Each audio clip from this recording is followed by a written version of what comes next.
Welcome to Democracy Now!, democracynow.org, The War and Peace Report. I'm Amy Goodman.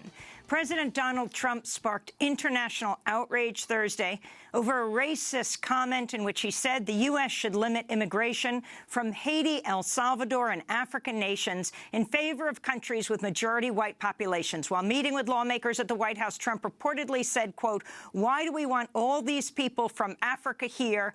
They're S-hole countries. We should have more people from Norway." Trump's latest racist comments came just after his administration announced it's ending temporary protected status for up to 250,000 Salvadorans who've been living in the U.S. since at least 2001. Last year, the Trump administration announced it's also ending temporary protected status for tens of thousands of Haitian, Nicaraguan, and Sudanese immigrants living in the U.S. The comments drew swift international condemnation. This is Haitian grassroots activist Renee Civil speaking from Port-au-Prince, Haiti.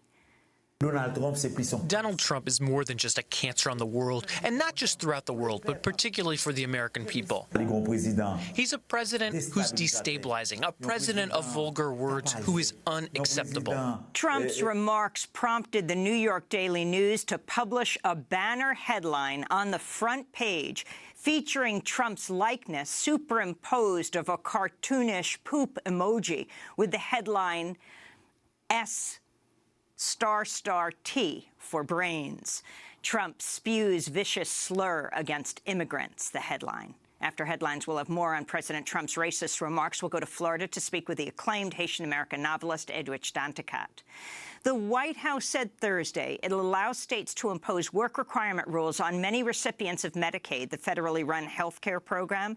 The move could force low-income people in at least 10 states to find employment or risk losing access to health care. The White House insists the change would only target so-called able-bodied adults and would not affect children or people with disabilities. The New York Times is reporting President Trump will again stop short of reimposing harsh sanctions on Iran over the country's nuclear industry, while imposing new sanctions over the country's ballistic missile program. The report comes as Trump faces a deadline today on whether to certify Iran as complying with a landmark 2015 nuclear deal. The deal was signed by a number of European countries, all of whom are urging President Trump to remain in the agreement. During the campaign, Trump repeatedly said he'd withdraw from the Iran nuclear agreement, calling it the worst deal ever. On Capitol Hill, the House of Representatives approved a bill Thursday to continue granting President Trump's administration sweeping powers to conduct foreign surveillance on U.S. soil. The yeas are 256, the nays are 164. The bill is passed. Without objection, the motion to reconsider is laid on the table. 65 Democrats joined 191 Republicans in favor of the bill, which renews Section 702 of the Foreign Intelligence Surveillance Act, known as FISA. Among the bill's supporters were senior Democrats, including House Minority Leader Nancy Pelosi. Critics note the law allows the National Security Agency to collect personal communications of Americans without their knowledge or consent, as long as at least one party in the conversations is a foreign national. The dragnet means millions of U.S. citizens are affected. This is California Democratic Representative Ted Lieu. Spying on foreigners without following the Constitution, that is okay. Spying on Americans without following the Constitution, that is not okay. The Fourth Amendment does not have an asterisk that says our intelligence agencies don't have to follow it. During Thursday's debate, lawmakers rejected a privacy amendment that would have required officials to obtain warrants before accessing much of the NSA's collected data. Meanwhile, President Trump sowed confusion ahead of the vote, tweeting comments critical of FISA and saying it was used to, quote, so badly surveil and abuse the Trump campaign by the previous administration and others.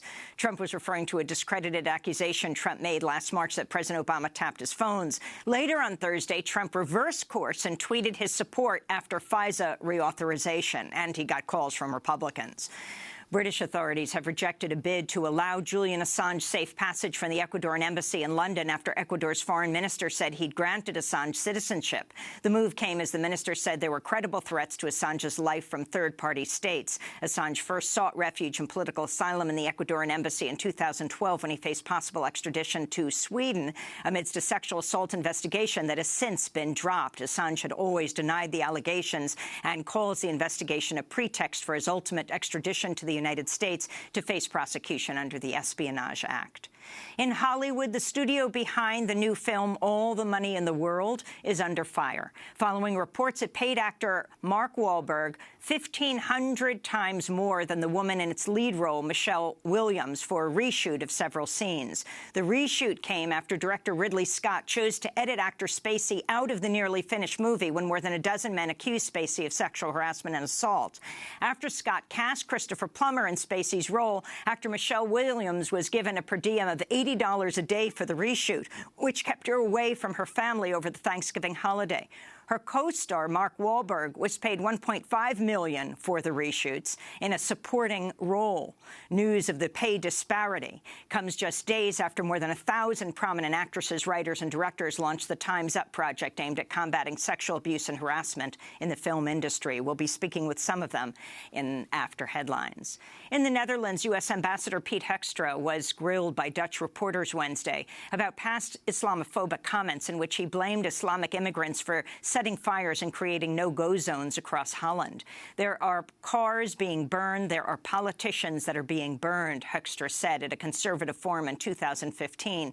Last December, Hoekstra denied making the remarks, telling a Dutch television crew the reports were fake news. When Hoekstra was then shown footage in which he made the comments, he denied he'd even used the term fake news. On Wednesday in The Hague, Hoekstra spoke to Dutch reporters for the first time since he became U.S. ambassador, repeatedly refusing to answer questions about his false comments. If you're truly an honest and wise man, would you please take back the remark about burnt politicians, or name the politician that was burned in the Netherlands? Thank you. Why don't you answer the question? Answer the question. This is not how this works, guys. Come on. This is the Netherlands. You have to answer questions. Ambassador Hoekstra is a co-founder of the House Tea Party caucus. When he was a congressman, he supports the death penalty, opposes abortion rights, and has spoken out against marriage equality and LGBTQ rights. In Pakistan, protests have erupted nationwide after the body of a 7-year-old girl was found raped and murdered in a district south of Lahore. Zainab Amin was last seen in surveillance camera video holding a man's hand as she walked near her home in the town of Kasur. Her body was later retrieved from a garbage dumpster. It was at least the 12th such incident in the district over the past year. On Wednesday, thousands joined a funeral for Zainab, protesting the failure of Pakistani authorities to stop the sexual assault and murder of children. In the occupied Palestinian territories, Israeli forces shot and killed 2 Palestinian teenagers Thursday as protests continue to rage over President Trump's declaration of Jerusalem as Israel's capital and over U.S. plans to move its embassy to Jerusalem. 16-year-old Amir Abu Masaid was shot dead at a protest near the Israeli border wall in the Gaza Strip. Meanwhile, another 16-year-old Omar Qaddous was shot and killed in the northern West Bank. The latest deaths came as Israeli officials gave final approval to plans for over 350 new homes in Jewish-only settlements in the West Bank, in defiance of international law and multiple UN resolutions. Meanwhile, here in the United States, the City Council of New Orleans, Louisiana, passed a resolution Thursday pledging New Orleans will avoid investing in or contracting with companies that violate human rights. The resolution was drafted by the New Orleans Palestinian Solidarity Committee. Its passage makes New Orleans the first city in the South and one of the largest U.S. cities to join the BDS movement to boycott, divest from, and sanction Israel over illegal settlements and over its treatment of Palestinians. In Los Angeles, transgender activists are planning a vigil of resistance this evening after a young trans-Latina woman from Honduras was found murdered Tuesday.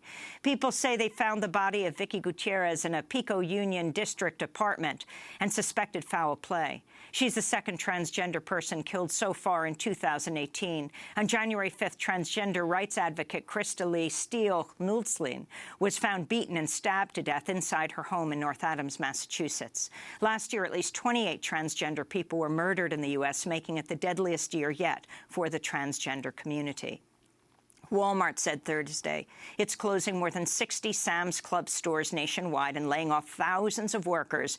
Many of the stores closed abruptly Thursday without any warning to employees. The layoffs came as Walmart said it would increase its company-wide minimum wage from $9 to $11 per hour. The retailer lauded the massive tax bill recently passed by Republicans and signed by President Trump, saying its tax savings would allow it to pass along about $300 million to pay for higher wages. That's a small fraction of the estimated $2 billion billion a year the company will save from the tax cuts, according to the United Food and Commercial Workers Union. At the White House, Press Secretary Sarah Huckabee Sanders and Treasury Secretary Steve Mnuchin both dodged questions about Walmart's layoffs while taking credit for the company's wage increases.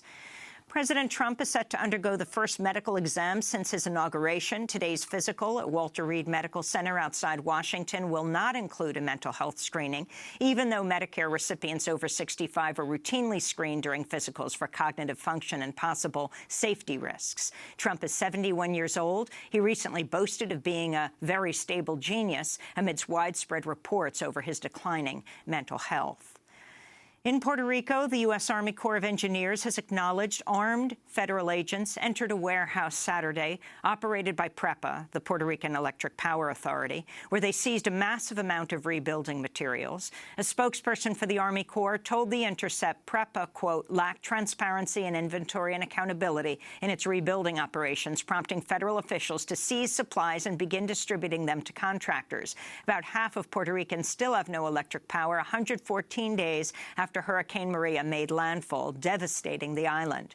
Meanwhile, hospitals around the U.S. are reporting acute shortages of IV drip bags just as the flu season reaches its peak after a major factory in Puerto Rico that produces the medical devices was badly damaged by the hurricane. In Peru, thousands of protesters marched through the streets of Lima Thursday, demanding that President Pedro Pablo Kuczynski step down for pardoning the country's former dictator, the convicted murderer Alberto Fujimori. At the time of his pardon on Christmas Eve, Fujimori had been imprisoned for crimes including ordering massacres by death squads in the 90s. This is protester Eliana Carlin. Alberto Fujimori still has some trials pending. He has some trial in Pativilca, a place where he actually ordered to kill a group of farmers. And with the pardon that he just received, he's not going to respond for that crime. And we think that that's not justice. President Trump has canceled plans for a state visit to Great Britain next month to open the new U.S. embassy in London as British civil society groups promise to organize massive protests against any visit by Trump.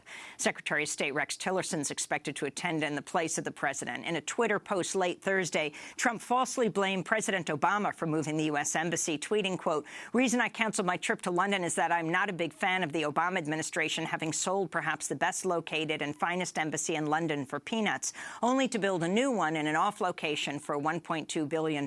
Bad deal. Wanted me to cut ribbon. No," was the tweet. In fact, it was President George W. Bush who ordered the embassy move in 2008. And the executive director of New York City's new Sanctuary Coalition has been detained by Immigration and Customs Enforcement. Ravi Ragbir is a nationally known immigrants' rights activist whose wife and daughter are U.S. citizens. Born in Trinidad and Tobago, Ravi had lived in the United States for 27 years, but faces deportation because of a 2002 wire fraud conviction for which he already served time in jail. Democracy Now! Has closely followed Ravi's case. He was on the show in March, the day of his last check-in, when he was told to return in January. Well, on Thursday morning, Ravi was taken into custody, sparking a peaceful protest that was met with police violence. Democracy Now!'s Renee Feltz was there. At 26 Federal Plaza in downtown Manhattan, Ravi Ragbir met with ICE for his regular check-in. Outside, hundreds circled the building in a Jericho walk, some raising their hands to pray he'd come out. Ravi went in, accompanied by his lawyer and wife, and several city council members and state lawmakers. After nearly 2 hours, City Council Speaker Corey Johnson came out with an update. Ravi had passed out. An ambulance had arrived. Johnson said Ravi fainted when ICE agents told him he was being detained. Just as Johnson spoke, an ambulance pulled up that people believed was carrying Ravi in handcuffs on its way to an immigrant jail blocks away. New York police officers violently shoved people out of the way who were shouting support, some crying. As the ambulance drove down Broadway, City Council members Ydanis Rodriguez and Jumaane Williams sat down to block its way and were violently handcuffed and marched away. At least 18 people were arrested. The police union later claimed the ambulance was headed to a hospital. Hundreds regrouped hours later for a vigil in front of the ICE jail on Varick Street, where Ravi was reportedly taken. Ravi's wife, Amy, joined in a Jericho walk around the jail, as she's often done with her husband in weekly vigils. Ravi Ragbeer is here with us in spirit, and he knows that we are going to win this fight, and that nobody is backing down, ICE said late Thursday that Ravi had, quote, exhausted his petitions and appeals. Ravi's lawyer, Alina Das, disagreed and told Democracy Now! What happened when Ravi was told he was being deported. Well, we went into the check-in with Ravi and his wife, Amy, and we were told by the immigration representative that they would be trying to enforce the deportation order and they would be taking him in. It was horrible news to receive. We had been in conversations with ICE for many years, and Ravi has been receiving stays of removal in recognition of both his community and family ties, his contributions as a leader, executive director of the new Sanctuary Coalition, and also in recognition of the legal challenges that we have filed that would actually have a chance of resolving his case and allowing him to stay here. They didn't allow me to accompany him as he left the building. They put handcuffs around him and they led him to a secure part of the facility and they escorted me out. So I have not been able to talk to him since that moment to reassure him that we continue to fight for him. But I believe that he knows what's happening here. This is the kind of community mobilization, the community support that he has certainly galvanized for other people who've been in similar situations over the years. And I think he would take great comfort in knowing that the community has rallied behind him. Ravi Ragbeer's lawyer, Alina Das. Thanks to Democracy Now!'s Renee Feltz and Nat Needham for that report.